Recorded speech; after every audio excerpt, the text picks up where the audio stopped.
The road to the Final Four has been revealed. We're going to talk about Purdue's seeding.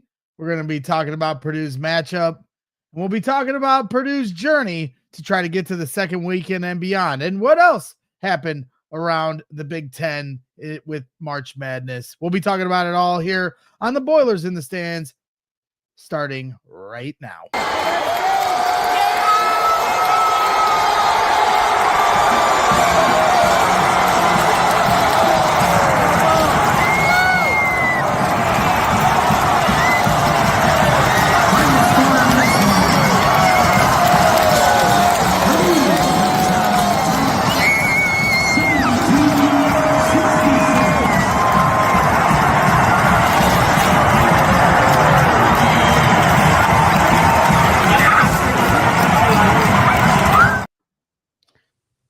Welcome into Boilers in the Stands, bracket reveal, Final Four reveal, March Madness reveal show here. Excited to talk about it all as the brackets are officially out here on this Sunday evening, just after Michigan takes down Wisconsin for the Big Ten Tournament Championship.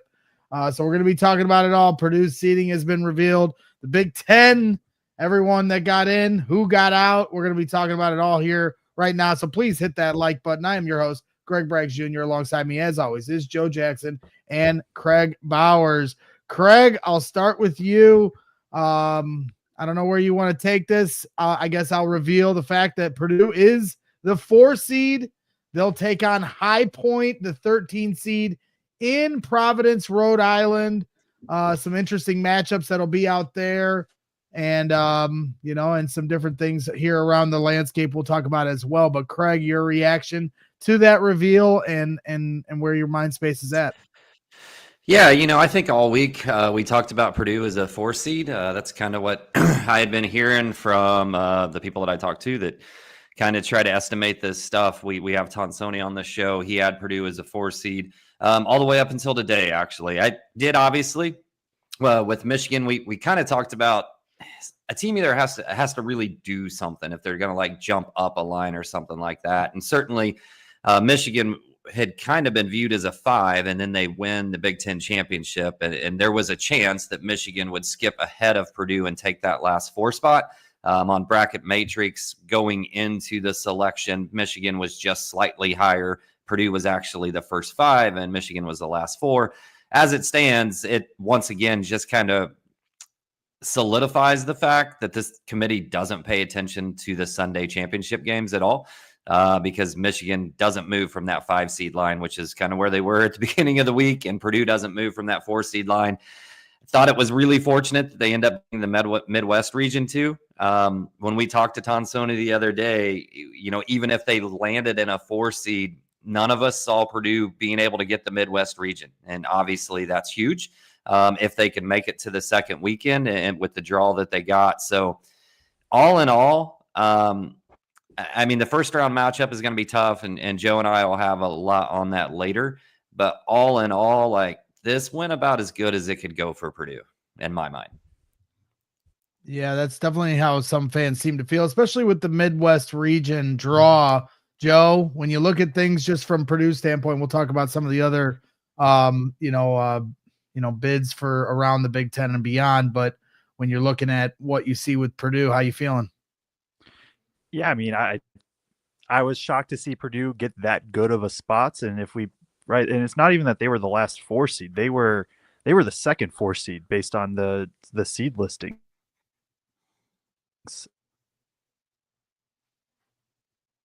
Was shocking. Well, I think Joe's having a little seed. I think Purdue. Alrighty, Joe, you're having a little bit of Wi-Fi or internet. So if you want to jump in and jump back out, no big deal.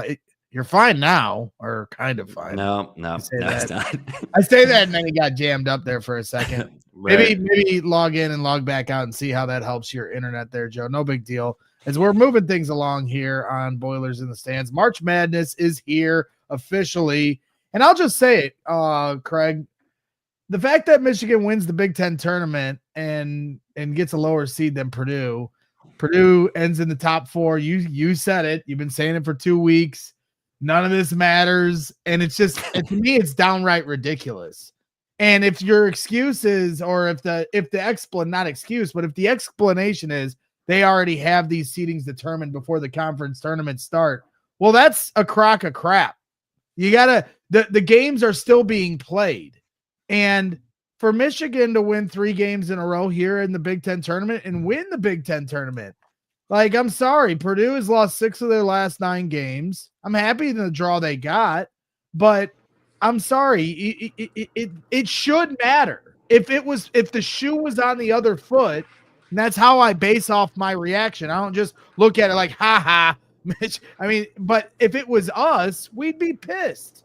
And yeah. I'm not going to buy the explanation that the committee just, cashes their chips in before the conference tournaments even start. So I don't think that's a great excuse. I understand the Big Ten tournament is the last one to be played before the tournament comes out. But now you're down to like 2 different, maybe 3 different hypothetical scenario brackets that you can already have ready at your disposal. So I'll be the one, I know Greg Waddell, I'll stick up for our guys over there, and say that it's not fair, period. And they have to readjust how they look at those things. Playing in the Big Ten is hard enough in the regular season. To try to win 3 or 4 games in a row to win the Big Ten tournament is a huge accomplishment, and you're playing good teams the entire way you do that. Those are all quad 1 wins, and they're back-to-back-to-back days. There's no days off in between. So I think some of those things should certainly come into play. That's fine. Purdue's had, a body of work. They've beaten some great teams this year. They beat Alabama, one of the highest scoring teams in the country, early in the season, and that should be accounted for, even though it was all the way in November. But at the same time, I'm trying to be fair to this and think about if this was Purdue, how I'd be reacting right now.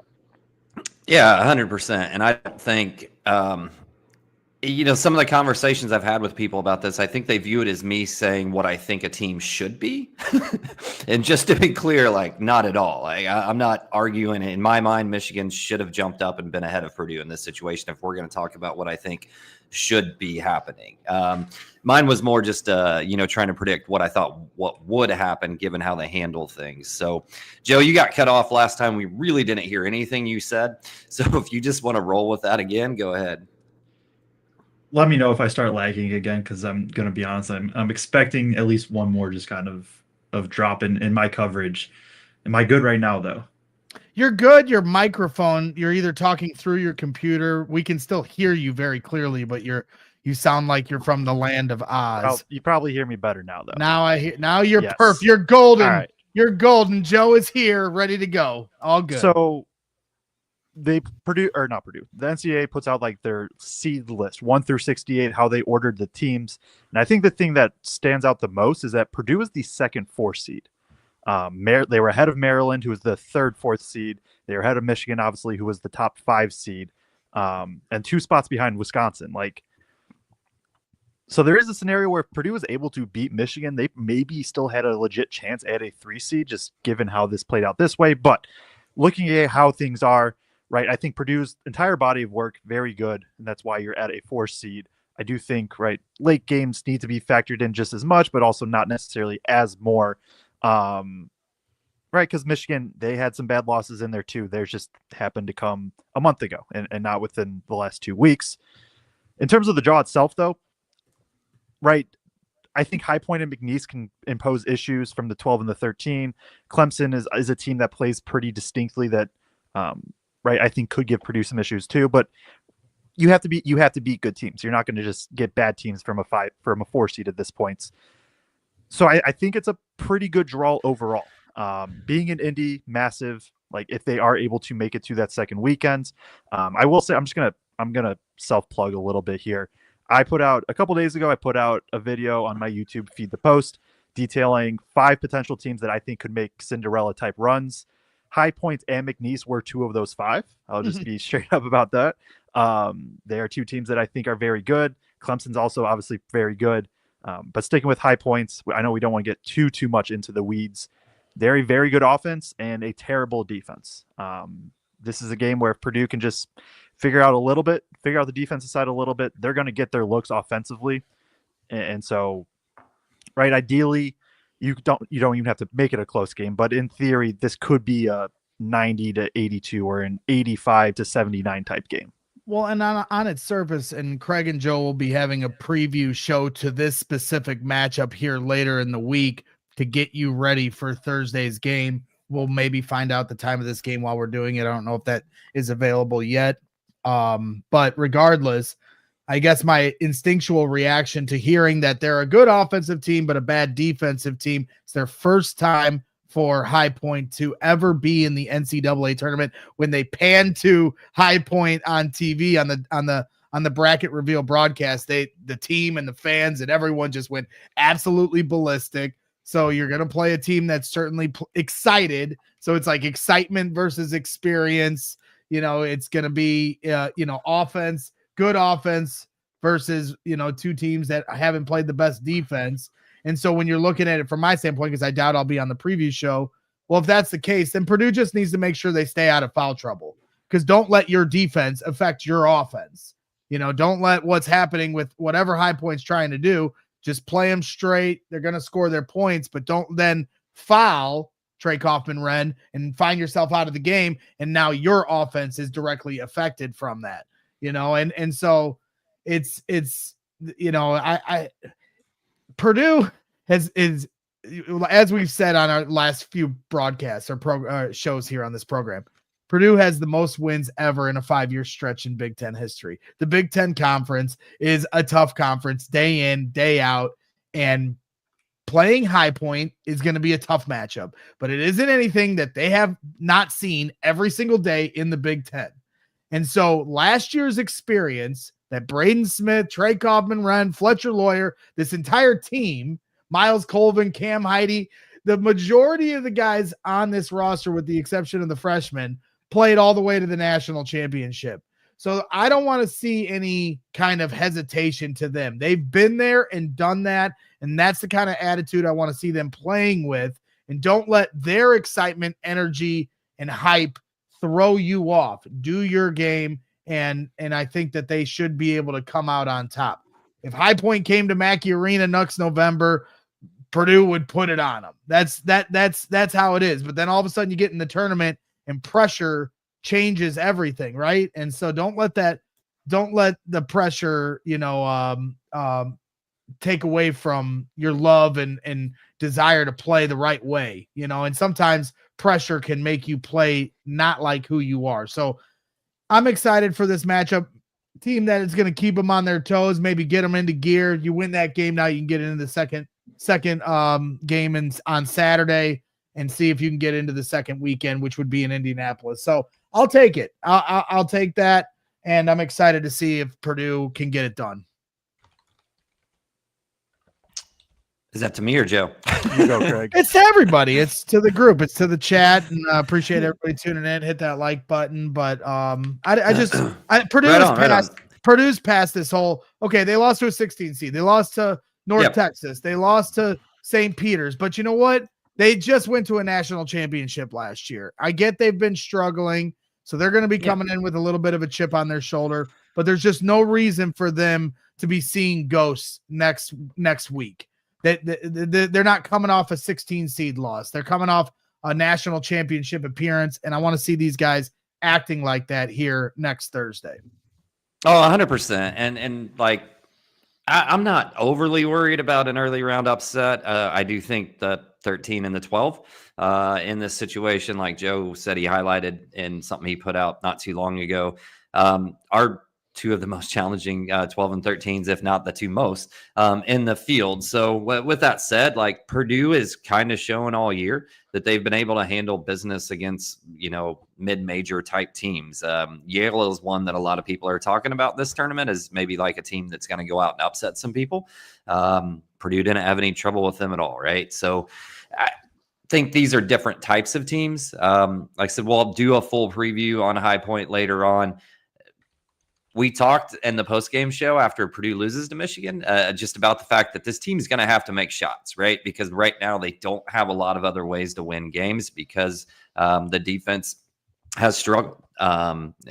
and defense has struggled at keeping people out of the paint, and High Point can get to the paint and score. So they're going to have to hit shots in this game. As long as they do that, as long as that shooting travels to Providence, then obviously I feel really good about it. And if you get to Indianapolis, then you're most likely facing Houston. I didn't look at that bracket right in terms of who they have Gonzaga. Gonzaga's the 8th seed.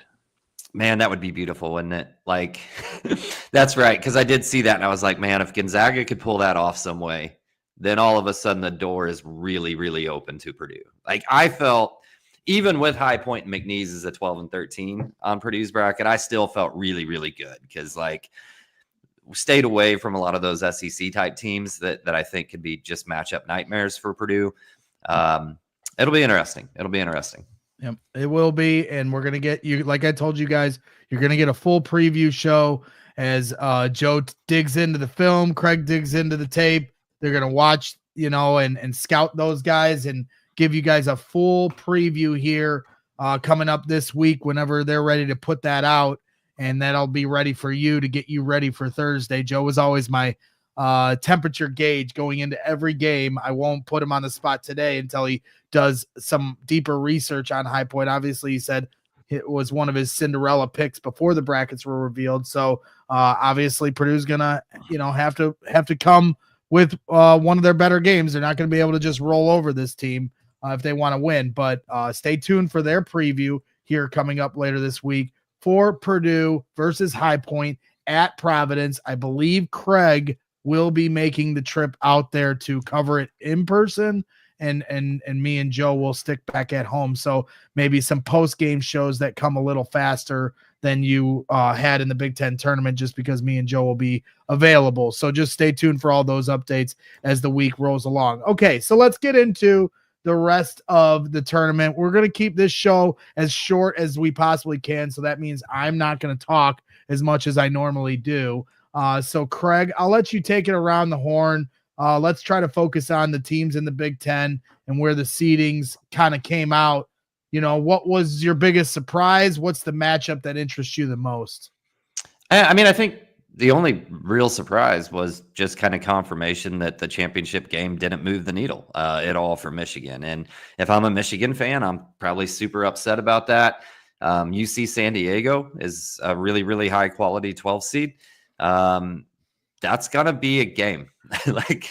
That's going to be a game for Michigan. And then if you win that, get to go up against the Texas A&M team that, we saw with Purdue that's really, really tough and super physical that I think could also give them challenges.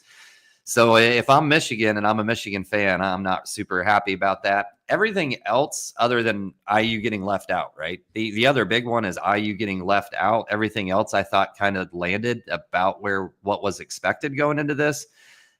If you're an IU fan, you got to be just pissed looking at what North Carolina did in terms of how they built their resume. North Carolina has some quad 2, quad 3 losses, right? I think they have a quad 3 loss at home, if I remember right. Yep. IU doesn't. They have one quad 1 win and one quad 3 loss. IU has 3 quad 1 wins and zero quad 3 losses. 0 quad 2 through 4 losses. Yeah. They don't have any bad losses. So, I mean, and it all, we go back and forth and we joke around about IU and IU fans and whatever else, but I respect the hell out of Trey Galloway and what he's done at IU. And every year it was like, we got to find better guards because Trey Galloway isn't good enough. Anthony Leal isn't good enough. And he just keeps working his way back into that starting lineup every single year. I think he epitomizes the state of Indiana basketball in terms of the type of player that he is.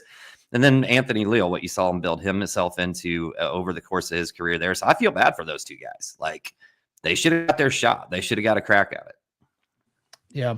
And so UNC gets in. One of the interesting, Corey Leslie says his biggest surprise was UNC getting in. And it was interesting watching the NCAA bracket reveal broadcast on CBS, Joe, where they had the committee come on and the chairman and the vice chairman come on, and the vice chairman is on the board of directors at North Carolina.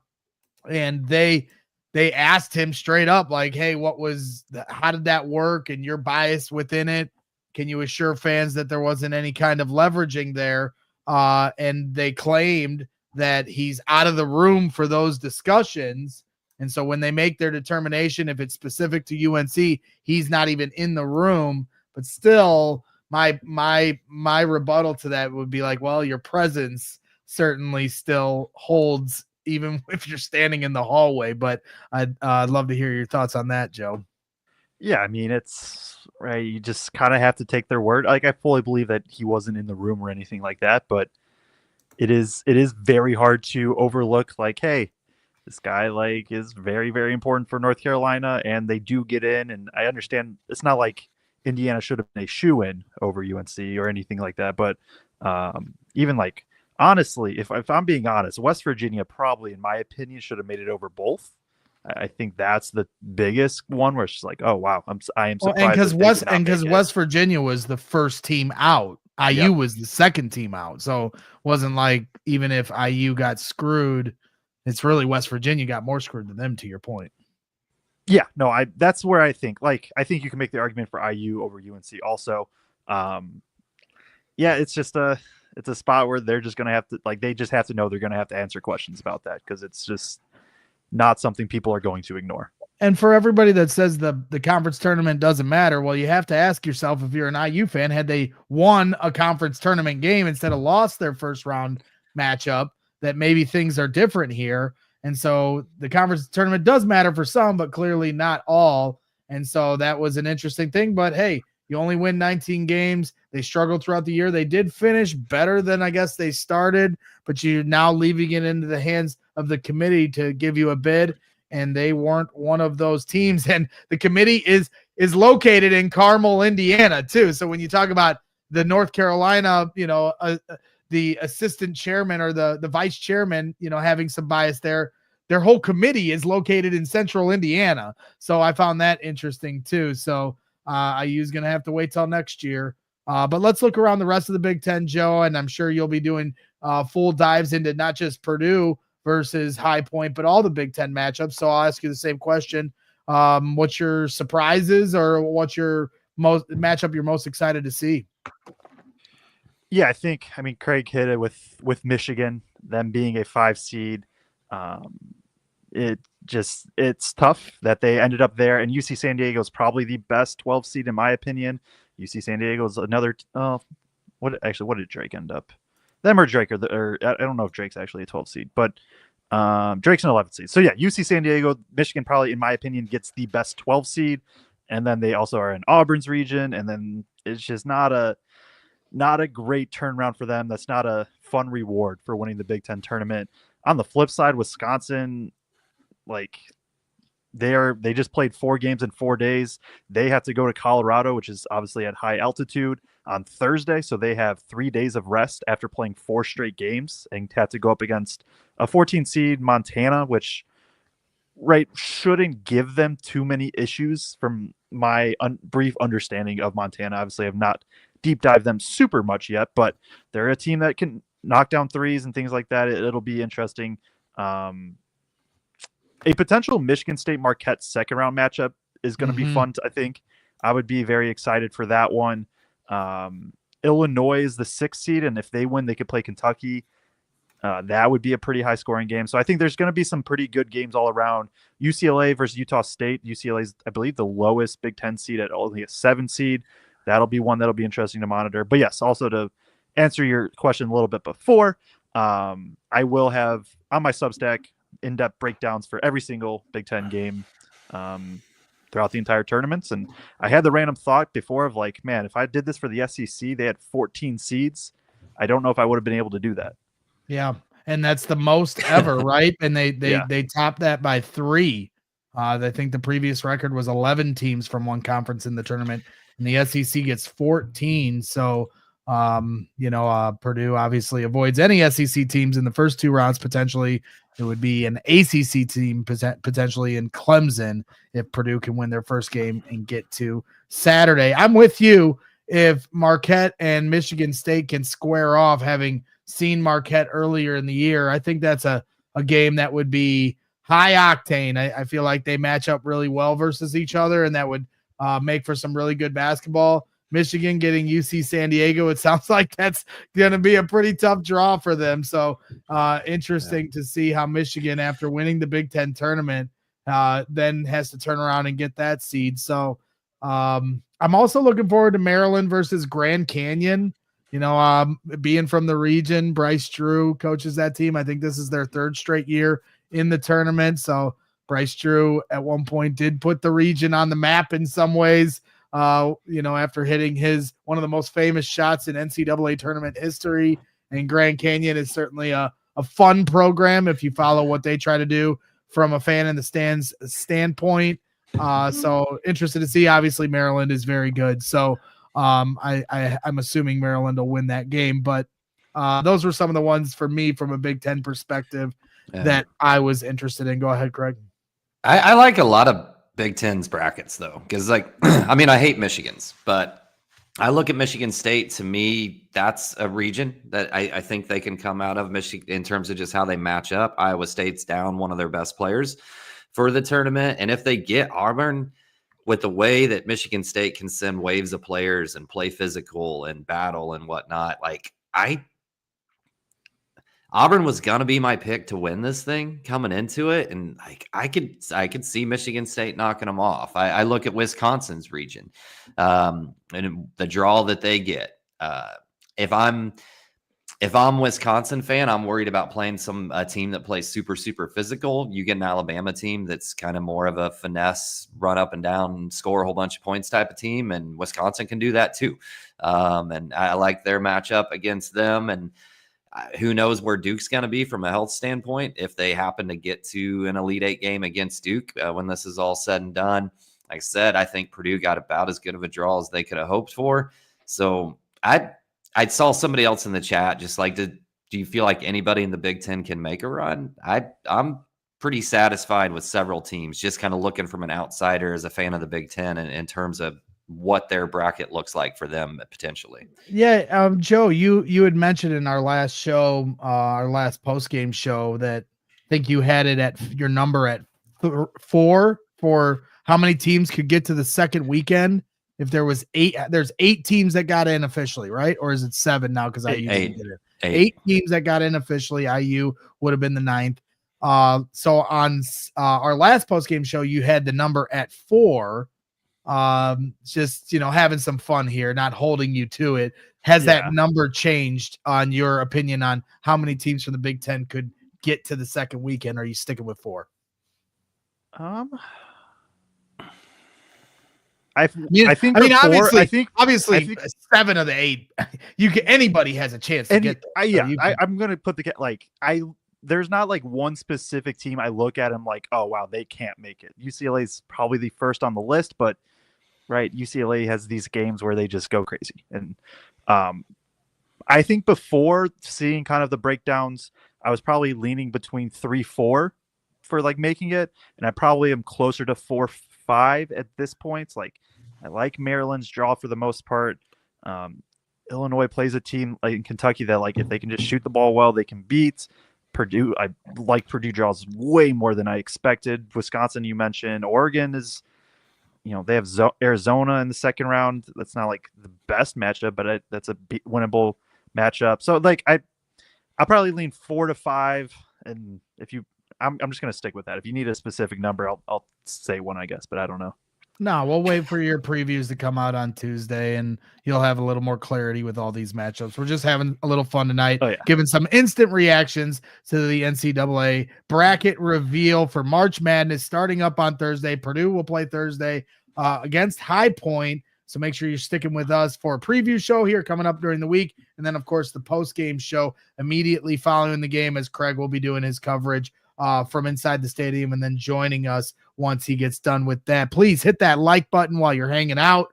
Appreciate everybody tuning in on a little bit of a shorter broadcast. So we're going to start to round third here on this one here on a Sunday evening as we're all heading back into the work week, try to get some work done before Thursday hits. Then all work will cease to exist for everybody. So Kraig, I don't know where else you'd like to take this. David Jenkins, I think, brought up an interesting thing here in the chat saying High Point is a plus 13.4 scoring differential, but that includes a 99-30 win over Carolina and a 99-51 win over Coppin State to kind of tip the scales on some of their metrics that they show. Yeah, and go ahead, Joe, because I really haven't seen High Point play at all, and I don't really want to comment too much on it until we do the Well, and preview I also show don't and we want have you time guys to to. study. I don't want you guys to spill any. Make Yeah. the No. preview show worth it. But I did think that was an interesting highlight there from David. Yeah, High Point, they are 29-5 on the year. They have one win against a top 100 KenPom team. If I filter that more, they have 2 wins against top 150 KenPom teams. So right, that's just how it goes with some of these conferences. And I think I saw they lost to the last place team in their conference as well. Somebody in our chat said somebody said that in our chat, and so I just always take the chat as gospel. No. Well, or unless Missouri State's last. Oh, okay, yeah. I think a different conference is what they were talking about very early in the year they did. Okay. But this is a team that right, we'll get into all the deeper stuff later, but offense, really good. Defense, they are one of the worst post defenses in the entire country. They have not been awesome defending pick and rolls. Offensively, they got dudes everywhere. They're a very deep team. They run about 10 deep, from my understanding, 9 to 10. And that's kind of where they come up, is that everybody's just solid offensively. They don't have a true superstar like Purdue does with Braden and TKR, but they got a lot of dudes that can go score, and that's what has got them to this year. And their team last year had a chance to make the tournament also in a similar build of a very good offense and a poor defense. Tarek, and I do want to add, because and I understand everything's on scales. High Point's defense is Purdue's defense has been bad at a Purdue level. High Point's defense is just bad, national scale, and those are 2 different scales. Right. But I will say, when you're playing a team like High Point and it's their first time ever being in a tournament, Purdue's defense might be bad on a scale of Big Ten standard versus High Point's defense is bad on a mid-major standard, which is below that. But what was the thing that Painter said when they lost here to Michigan that's been an issue all year? Energy. And so when you get in a game like this in March Madness, we all know we've been Fairleigh Dickinson, North Texas, St. Peter's. They I'm sure they were flawed teams coming into the tournament, right? But they played with energy and excitement that stymied, the Goliath Purdue and Zach Edey and Jaden Ivey and superstars, right? Because that momentum and energy that you can't put on paper, you got to be ready to throw punches as soon as the game starts, because if you don't, you find yourself in a rock fight in the second half, and that's when the tension really starts to rise, and you're playing one team that has nothing to lose and the other team that has everything to lose, especially when you talk about embarrassment being on the line, and the entire stadium is always going to root for the underdog, except for the home team crowd, and you're going to be all the way in Rhode Island, so I promise you 90% of the people in that stadium are going to be rooting against Purdue, because that's just how it is. So that's kind of the environment you have to kind of consider that you're not going to find on paper. And so Purdue's just got to be ready to throw that punch. And just like when they got to the second weekend, the year they lost to St. Peter's, right? Those first 2 games, they played Texas and they played somebody else that first round. I can't remember exactly who it was. It was Harvard or Yale, right? Was it Yale? Was it Yale? And they stepped on Yale's throats from the start, right? Yep. And they didn't let them get any kind of excitement. There was no moment where you're like, uh-oh, so that's what Purdue's got to do here coming up on Thursday. Tarek Kamel says their starting 5 is almost entirely seniors. Our team has to be strong. And that's a lot of times what you see with mid-majors that make it to the conference. That become conference champions, that make it to the tournament, is there's a lot of experience on those teams. So they'll be playing together as one. Certainly a high-octane offense that Purdue is going to have to get ready for. But we got Matt Painter on our side. I'm sure they got a good coach in their own right, but I'm sure Matt Painter will have his guys ready and then the tournament experience of having short rest and short time to scout your opponent will only get more and more part of the equation as they go, and especially if they can get a second weekend in Indianapolis. And let's hope that's the case, because that'd be a pretty cool draw for Purdue, but they got to earn it. So I think that's about it here. I mean, really quick, I don't know if we said this, but I believe Purdue is a Thursday, Saturday. If we said that already, it is a Thursday, Saturday. I don't believe we have a actual time. I have not seen confirmation yet here. That probably will come here later tonight. Who's Johnny here in the chat says one guy on CBS has Michigan losing in the first round. I'm sure a few teams will.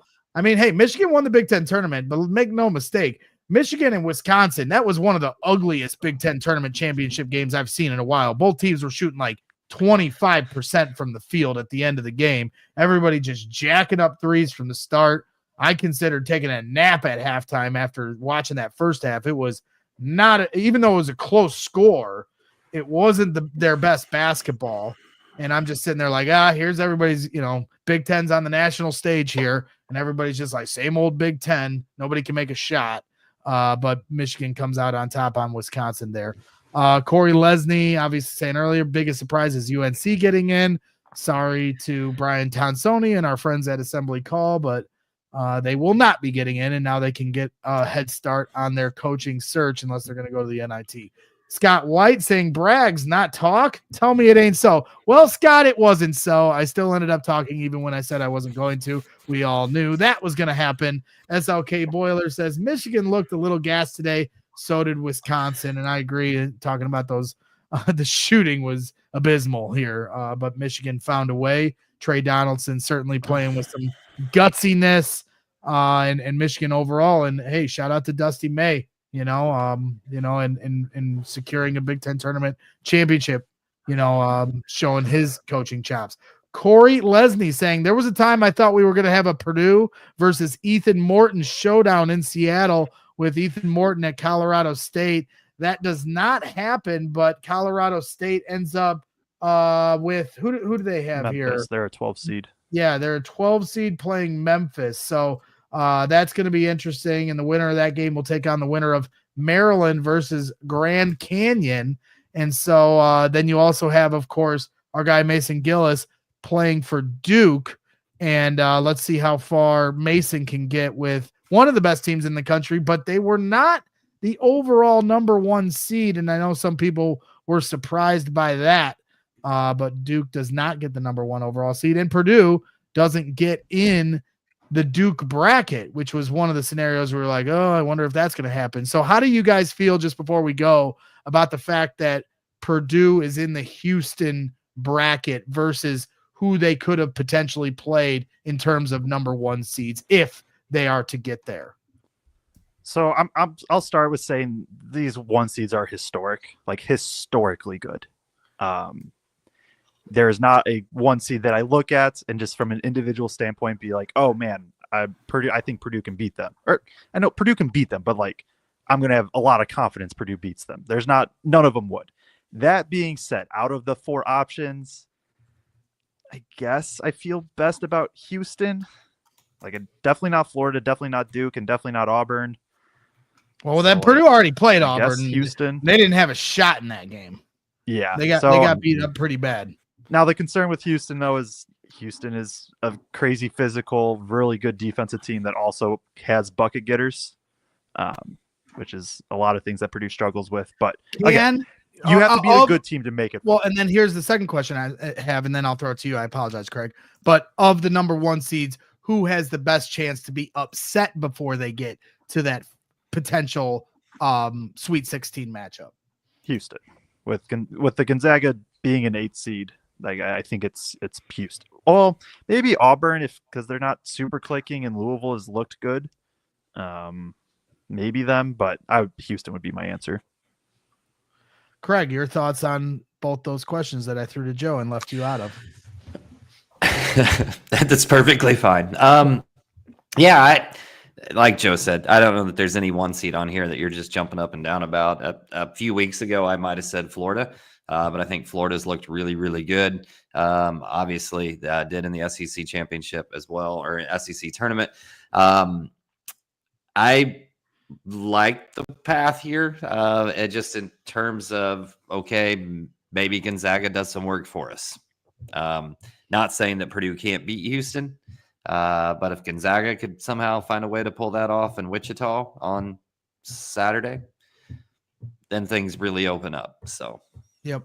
And the other big storyline I felt like, and Boiler Up says it here in this chat, saying they will want St. John's to play in the evening in Providence, and Rick Pitino led team there in Providence. But the 2 versus 15, will that be the primetime game they slot strictly because it's a home game for St. John's? Probably, but not definitely. That's I mean, they definitely would want it for the Saturday game, right? But that first game, 2 versus 15, but it'll be interesting to see what time they put Purdue on Thursday, because we all got to work.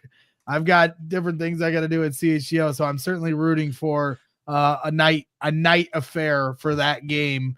We got some interesting things planned for Thursday for some Bears coverage. So if you're watching me over there, stay tuned for that. I can't reveal any of those things right now, but I have a busy day there on Thursday. So I'm rooting for a later tip, but we'll just have to wait and see how that plays out.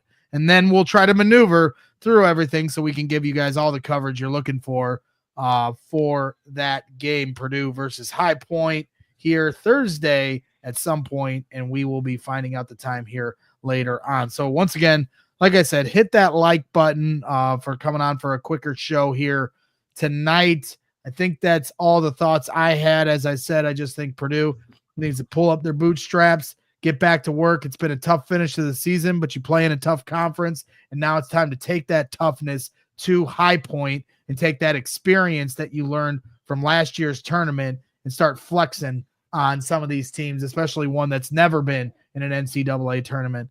Congrats to High Point on making it, tip their cap, and then kindly show them the door in the first round. And let's try to find a way to Indianapolis in the second weekend so we can officially say that this was a successful season for Purdue, because it hasn't felt like that here in the last month, losing 6-9. So be nice to see if Purdue can finish on a high note, and they start with High Point to try to finish on a high note. So we'll see here, Boilers fans, but the road is now clear, and we get to find out what this team is made of. So once again, stay tuned for a preview show coming up here in a couple days, and these guys will keep you updated on that. And I think that's it. Joe, Kraig, you got anything else? Just bought my ticket, so I was doing work here while I was doing work. Bought your plane ticket. Yeah, bought my flight. Bought my flight to Providence. So all right, we be going to the lovely Providence, Rhode Island. I have never been to the state of Rhode Island, so at least I'll get to check another state off my list. The smallest state in this great country, and Craig's gonna be there. The home of Randy Moss and Allen Iverson, I think. I thought it was Virginia. Yeah, well, whatever. All right. I don't know. I could be wrong, but there was 2 guys that played in a same high school at Rhode Island, but regardless, we're not going to figure that here out tonight. Thank you to everybody here in the chat. Appreciate y'all hanging out. We'll have a few shows here for you coming up. Certainly a preview show, and then Joe will be doing his stuff on Feed the Post. So make sure you check out his Substack, subscribe to that, and just stay tuned for all our coverage here at Boilers in the Stands. Hit the like button on the way out once again, and then have a great rest of your night, and we will see you next week. And always, Boiler up.